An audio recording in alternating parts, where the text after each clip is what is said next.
Chicken snake বা শিলিগুড়ি করিডোরকে ঘিরে ভারতের উদ্বেগ এখন তুঙ্গে। ভারতের আশঙ্কা, বাংলাদেশের বর্তমান অস্থিরতাকে পুঁজি করে কোনো তৃতীয় পক্ষ উত্তর পূর্ব ভারতকে মূল ভূখণ্ড থেকে বিচ্ছিন্ন করে দিতে পারে।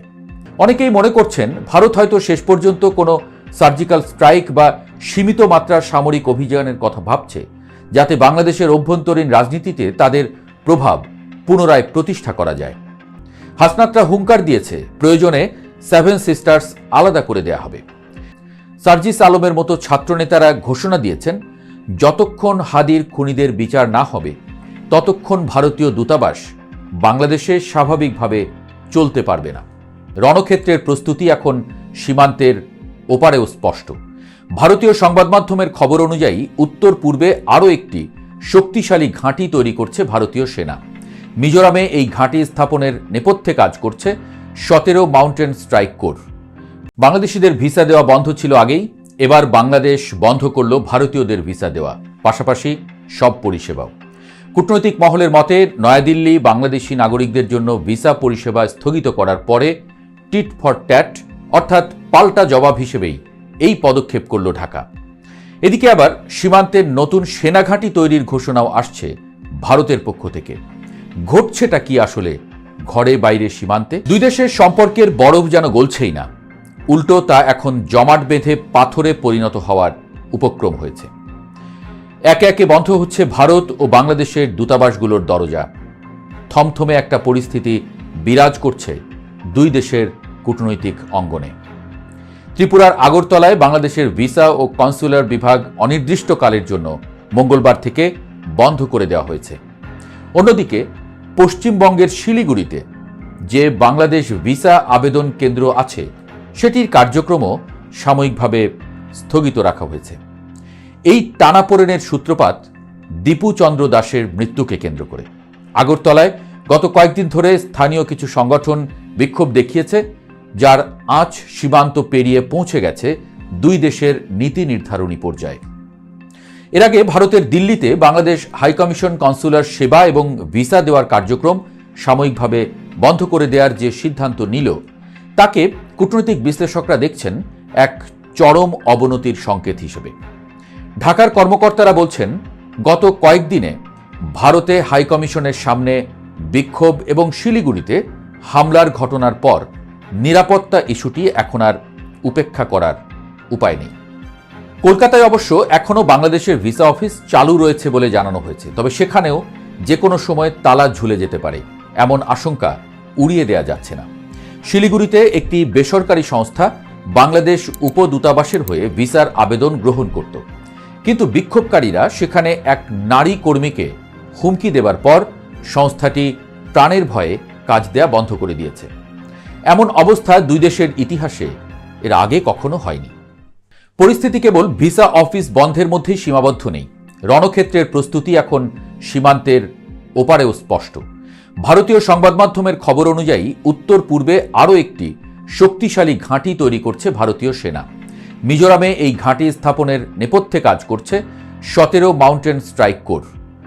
ভারতের দাবি, বাংলাদেশে ভারত বিরোধিতার সুর যে হারে চড়ছে, তাতে করে উত্তর পূর্ব ভারতকে বিচ্ছিন্ন করার যে কোনো প্রচেষ্টা রুখে দিতে তারা এই ব্যবস্থা নিচ্ছে। ভারতের পূর্বাঞ্চলীয় commander lieutenant general Ramchandra Tiwari BSF ও আসাম রাইফেলের কর্তাদের সাথে উচ্চ পর্যায়ের বৈঠক করেছেন বলে খবর বেরিয়েছে। যে ঘাঁটিটি বাংলাদেশ সীমান্ত লাগোয়া, সেখানেই এই বৈঠক হওয়াটা বিশেষ তাৎপর্যপূর্ণ। সীমান্তে এখন কেবল বিএসএফ নয়, সরাসরি ভারতীয় সেনাবাহিনীর নজরদারি এবং সামরিক অবকাঠামো বৃদ্ধির তোড়জোড় চলছে। বিশেষ করে চিকেন স্নেক বা শিলিগুড়ি করিডোরকে ঘিরে ভারতের উদ্বেগ এখন তুঙ্গে।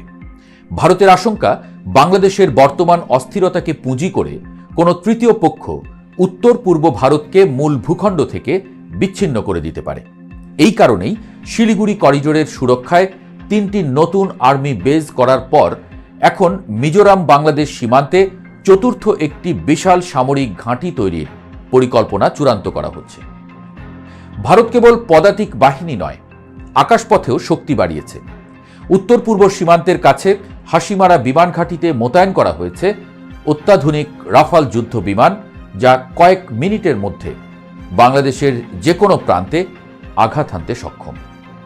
ভারতের ওই সামরিক প্রস্তুতি কেবল নিরাপত্তার খাতিরে নাকি কোনো বড় ধরনের ভূরাজনৈতিক অভিযানের অংশ, তা নিয়ে দুই দেশের অন্দরেই নানা জল্পনা শুরু হয়েছে। অন্যদিকে বাংলাদেশের ভেতরেও অস্থিরতা চরমে। ভারত বিরোধী মনোভাব এখন আর কেবল রাজপথের মিছিলে সীমাবদ্ধ নেই, তা ছড়িয়ে পড়েছে সাধারণ মানুষের মনেও। ইনকিলাব মঞ্চের মুখপাত্র ওসমান হাদির মৃত্যু এই আগুনে ঘি ঢেলেছে।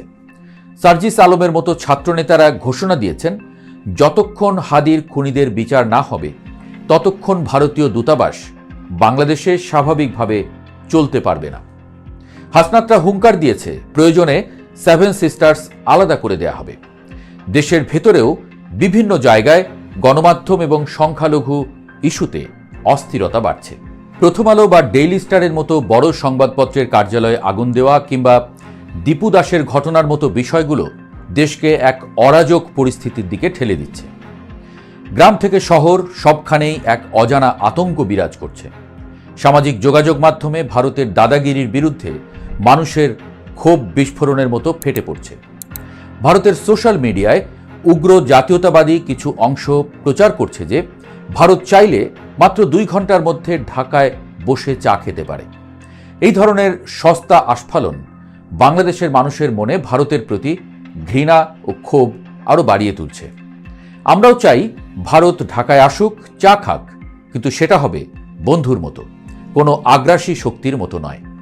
কিন্তু বর্তমান বাস্তবতায় সেই বন্ধুত্বের লেশমাত্র অবশিষ্ট নেই। দুই দেশের সাধারণ নাগরিকরা যারা আত্মীয়তার সূত্রে দুই দেশে যাতায়াত করতেন, তারা যেন আজ চরম অসহায়ত্বের শিকার। রাজনৈতিক অস্থিরতার এই ঢেউ বিনোদন জগৎকেও স্পর্শ করেছে।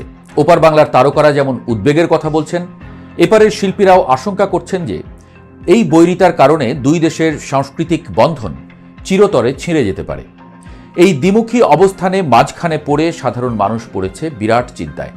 সামনে কি হবে, দেশ কোন দিকে যাচ্ছে, এহেন আলাপ সব জায়গায়। প্রশ্ন উঠছে, এই পরিস্থিতি এভাবে চলতে থাকলে সামনের 12ই ফেব্রুয়ারির নির্বাচন কি আদৌ হবে? দেশ কি কোনো বড় ধরনের সামরিক সংঘাতের দিকে যাচ্ছে? সীমান্তের ওপারে ভারতের বাংকার তৈরি এবং এপারে বাংলাদেশের জনগণের ভারত বিদ্বেষ, সব মিলিয়ে এক গভীর অন্ধকারের দিকে ধাবিত হচ্ছে দক্ষিণ এশিয়ার রাজনীতি।